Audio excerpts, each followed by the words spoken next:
Hi, so to start off, I'm going to talk about some things I found interesting and revealing.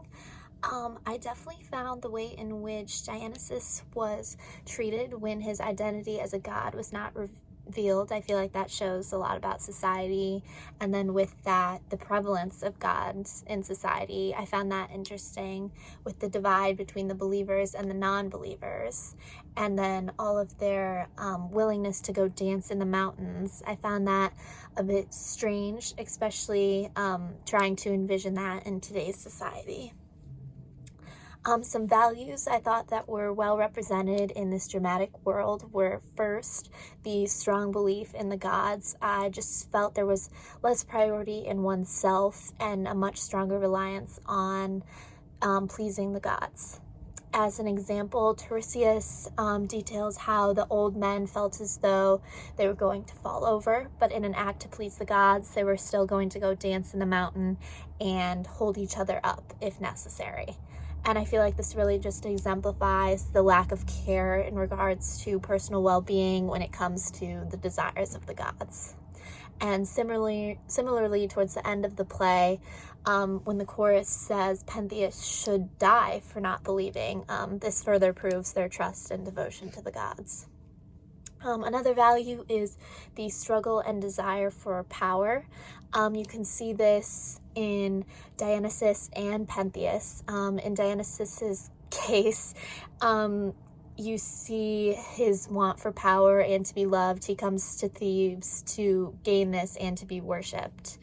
And then for Pentheus, specifically when Dionysus disobeys his power, he's quite offended because he feels he should be respected and given that amount of power he thinks he deserves. Something that I had to look further into that intrigued me was the name of the play, Bacchae. So when you Google that, it comes up with the female attendants, and that makes a lot more sense as it's referring to the woman dancing in the mountains. And then the Maids represent the treatment of women because they're portrayed as easily controlled and manipulated.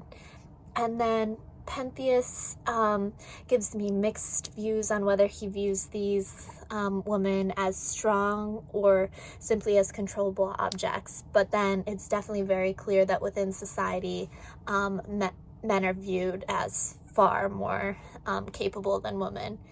Specifically, you can see this in the play on page 154. It states, women over men, only a god could make that happen. And then moving on, I think Elvis is on the cover of the play because he is comparable to a god when it comes to his music and his ability with that. As Dionysus is worshipped and followed by many, so is Elvis when it comes to his music and fame. And then just a couple concluding questions I had about the play.